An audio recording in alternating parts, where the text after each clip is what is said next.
ओम शांति। बाबा के 29 मार्च 2023 के महावाक्य हैं। बाबा ने सुनाया, मीठे बच्चे, तुम्हारी याद अनकॉमन है।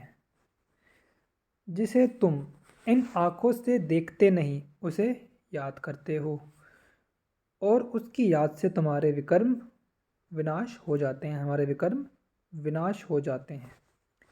किस एक आदत का त्याग करो तो गुण स्वतः आते जाएंगे। किस एक आदत का? तो बाबा ने उत्तर सुनाया है, आधा कल्प से देह अभिमान में आने की आदत। कैसी आदत? जो हम देह अभिमान में आ जाते हैं, जो पक्की हो गई है। अब इस आदत का त्याग करो। शिव बाबा जो मोस्ट बिलवेड है उसे याद करो।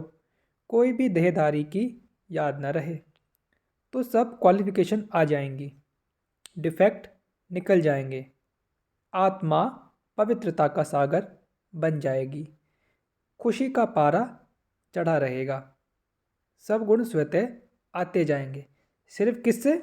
अगर हम देह अभिमान में आने की आदत को छोड़ देते हैं तो ये सब चीज़ें हमें मिलने लगेंगी। बाबा ने गीत सुनाया है आज, ओम नमो शिवाय। ओम शांति। अपने बेहद के बाप की क्या सुनी? महिमा सुनी। बच्चों के आगे बेहद का बाप सम्मुख बैठा है। सम्मुख का मतलब सामने बैठा है। हर एक बच्चे की बुद्धि में यह जरूर आना चाहिए कि उस शिव बाबा जिसकी यह महिमा है उसके सम्मुख बैठे हैं। उनसे हम 21 जन्मों के लिए सदा सुख का वर्षा ले रहे हैं। यह याद आने से ही खुशी का पारा चढ़ना चाहिए। खुशी का पारा चढ़ना चाहिए। ऐसे नहीं जिस समय सामने सुनते हो उस समय याद रहे और फिर भूल जाओ। नहीं, भूलना नहीं चाहिए। बच्चे जानते हैं हम फिर से अपना राज्य भाग्य ले रहे हैं तो बुद्धि चली जाती है उस निराकार बाप की तरफ। उनको बुद्धि से जाना जाता है। किसको? शिव बाबा को। दिन रात बुद्धि में यह याद रहना चाहिए, हम बेहद के बाप से 21 जन्मों का वर्षा ले रहे हैं। निश्चय तो पक्का होता ही है। लौकिक माँ बाप में निश्चय बैठा फिर उनमें संशय थोड़ा ही हो सकता, परंतु यह बातें नहीं है। बुद्धि से बाप को जाना जाता है। बच्चे जानते हैं हम शिव बाबा के बने हैं, उनसे ही वर्षा मिलना है। हम कल्प कल्प उस बाप से वर्षा पाते हैं। बुद्धि में याद आता है, बाबा आप द्वारा हमको फिर से राजाई मिल रही है। हम हकदार हैं। जबकि हकदार हैं तो जरूर बाप को याद करना होगा। लौकिक बाप से वर्षा लेते हैं, यह तो बहुत याद पड़ जाता। इनमें अनकॉमन बात यह है जो बाप को याद करने से हमारे पाप भस्म होंगे, इसलिए बाप को याद करना पड़ता। लौकिक बाप की याद तो ऑटोमेटिकली रहती है। इनको आंखों से देखते हैं। इनको लौकिक बाप को। बच्चा पैदा होता और मम्मा बाबा कहता रहता। यह बाप इन आँखों से दिखाई नहीं देता क्योंकि बाबा क्या है? सूक्ष्म में। बुद्धि से याद करना है।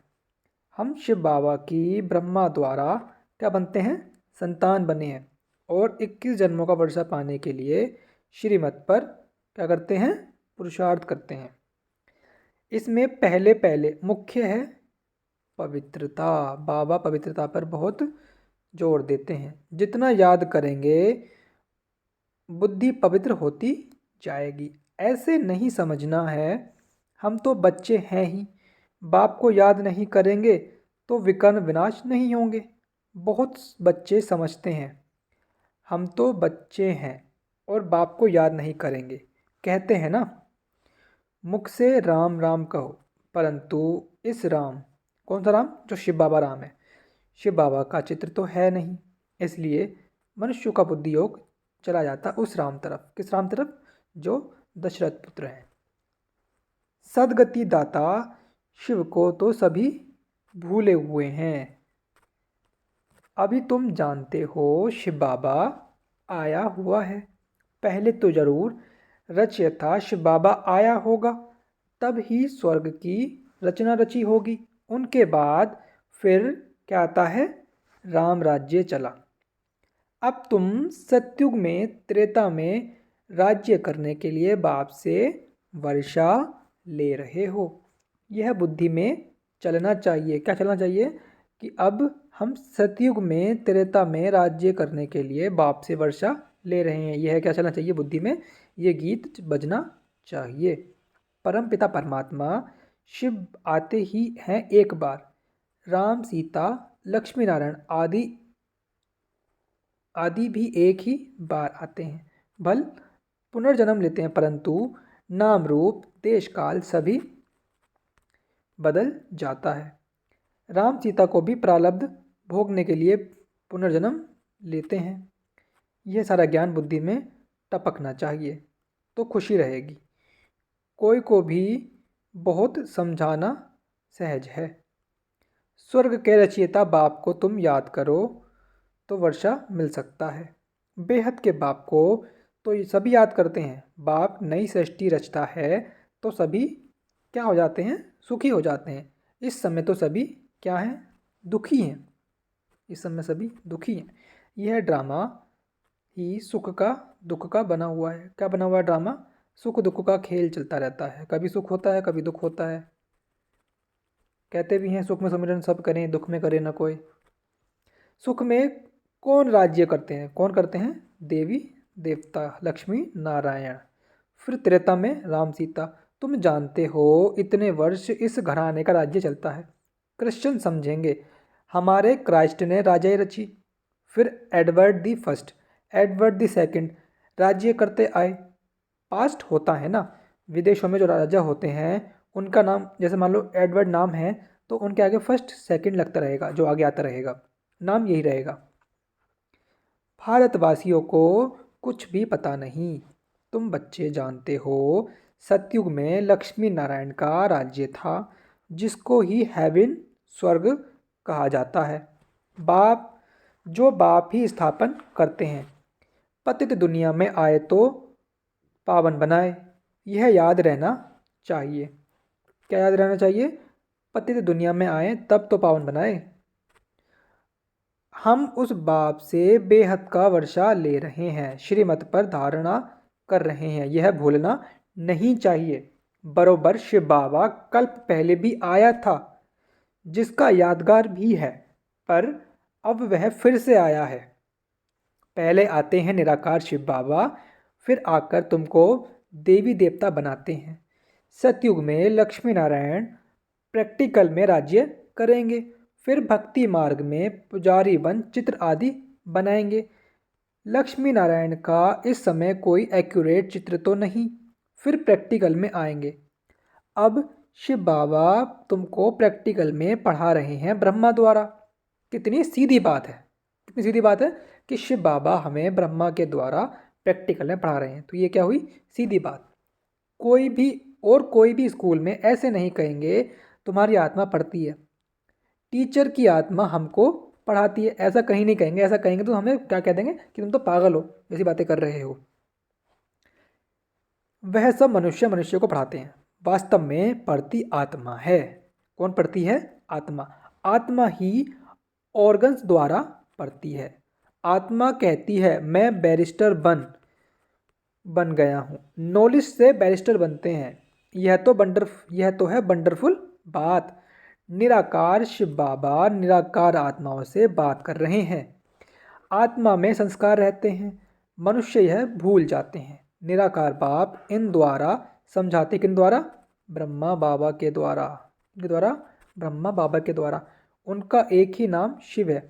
तुम भी कहते हो शिव बाबा, बुद्धि ऊपर चली जाती। जब हम कहते हैं शिव बाबा तो बुद्धि कहाँ जाती है? हमारी परम धाम में, क्योंकि हमको बाबा ने ज्ञान दिया है। लौकिक बाप को याद करने से शरीर याद आ जाएगा। शिव बाबा का तो शरीर है नहीं। परमात्मा का मंदिर ही निराकारी रूप का है। आकारी देवताएं, साकारी मनुष्य। वह है ही निराकार शिव। तुम्हारी आत्मा अब नॉलेजफुल बन रही है। बाप कहते हैं मैं निराकार हूँ, मेरे में सृष्टि के आदि मध्य अंत का नॉलेज है। मैं तुमको पढ़ाता हूँ इस मुख द्वारा। किस मुख द्वारा? ब्रह्मा बाबा द्वारा। तुम भी मेरे समान नॉलेजफुल बन जाओ। यह नॉलेज सिवाय निराकार बाप के कोई दे नहीं सकता। निराकार परमात्मा को ही नॉलेजफुल, ब्लिसफुल, पतित पावन कहा जाता। तुम जैसे मुझ निराकार बाप से 4,500 की नॉलेज है, वैसे तुम आत्मा को भी बनाता हूँ। तुम्हारी आत्मा भी ऐसे नॉलेजफुल बनती है। स्वर्ग का वर्षा दे रहे हैं तो क्यों नहीं उनसे वर्षा लेते हो? बाप और वर्षे को याद करेंगे तो अंतमति सोगति हो जाएगी। बाकी सिर्फ राम राम कहने से मुक्ति थोड़े ही हो जाएगी। अखबार में डालते हैं फलाना स्वर्गवासी हुआ, उनसे पूछना चाहिए स्वर्ग किसको कहते हैं? यह तो नरक है। क्या नरक है? जहाँ हम, ये जो दुनिया है ये क्या है? नरक है। तो पुनर्जन्म भी नरक में लेंगे। स्वर्ग है तो पुनर्जन्म भी स्वर्ग में लेंगे। अगर कोई शरीर छोड़ नरक से स्वर्ग गया, वहाँ तो बहुत वैभव मिलेंगे। फिर नरक के वैभव खिलाने उनको स्वर्ग से नरक में क्यों बुलाते हो? उनको नरक का भोजन खिलाएंगे तो ऐसी बुद्धि हो जाएगी। तो बाबा कितनी गुह्य बातें बता रहे हैं कि जो हम श्राद्ध करते हैं तो श्राद्ध में क्या करते हैं, हम कौओं को खाना खिलाते हैं कि हमारे जो आत्माएं हैं उनको हम भोजन खिलाएं। तो बाबा कह रहे हैं कि अगर वो स्वर्ग में हैं तो तुम उनको यहाँ नरक में क्यों बुला रहे हो? क्योंकि ये तो नरक है ना। तो बाबा सुनाते हैं जैसा अन्न वैसा मन हो जाएगा। स्वर्ग में तो दूध घी की नदियाँ बहती हैं, तुम तो घास लेट का खाना खिलाएंगे। श्रीनाथ द्वारे में अच्छे घी का भोग लगता है क्योंकि वहाँ राधे कृष्ण का चित्र है। तो उन्हों की याद में भोग भी अच्छे अच्छे वैभव बनाकर लगाते हैं। ऐसा भोग कहाँ नहीं लगता। जगन्नाथ का भी मंदिर है, वहाँ चावल का भोग लगाते हैं, वहाँ वैभव नहीं चढ़ाते। अब तो नरक है तो दुख है, स्वर्ग में तो क्या था? सुख था। बाप समझाते हैं, बाप समझाते तो बहुत अच्छा है, परंतु धारणा नंबरवार होती है। यह भी ड्रामा में क्या है? नूंद है, बना हुआ है ड्रामा, रिपीट होता है हूबहू। ड्रामा अनुसार नौकर चाकर भी बनते हैं। 3rd क्लास टिकट भी तो कोई तो ज़रूर लेंगे ना। 1st क्लास हैं कौन? सूर्यवंशी। 2nd क्लास कौन है? चंद्रवंशी राजधानी। 3rd क्लास है प्रजा। उनमें भी नंबरवार हैं। अब जिसको जो टिकट चाहिए वह ले वे। बाबा ने सबके लिए खुला छोड़ दिया है कि जिसको जो लेना है वो ले सकता है। अच्छा, मीठे मीठे शिकिल दे बच्चों प्रति माता पिता बाप दादा का याद प्यार और गुड मॉर्निंग। रूहानी बाप की रूहानी बच्चों को नमस्ते। बाबा का धारणा का मुख्य सार है। बाबा ने सुनाया है धारणा के लिए मुख्य सार में पहला बिंदु, बाप समान ज्ञान का सागर, पवित्रता का सागर बनना है, विदेही बनने का अभ्यास करना है। दूसरा बिंदु है, बाप की याद से बुद्धि को पवित्र बनाना है, सदा इसी नशे में रहना है कि बेहद के बाप से हम 21 जन्मों का क्या ले रहे हैं? वर्षा ले रहे हैं। आज का बाबा का वरदान है, न्यारेपन के अभ्यास द्वारा पास विद ऑनर होने वाले ब्रह्मा बाप समान भव। जैसे ब्रह्मा बाप ने साकार जीवन में कर्मातीत होने से पहले न्यारे और प्यारे रहने का अभ्यास प्रत्यक्ष अनुभव कराया, सेवा व कोई कर्म छोड़ा नहीं, लेकिन न्यारे होकर क्या की? सेवा की। यह न्यारापन हर कर्म में सफलता सहज अनुभव कराता है। तो सेवा का विस्तार बल कितना भी बड़ा हो, लेकिन विस्तार में जाते सार की स्थिति का अभ्यास कम ना हो, तब ही डबल लाइट बन कर्मातीत स्थिति को प्राप्त कर डबल ताजधारी ब्रह्मा बाप समान पास विद ऑनर बनेंगे।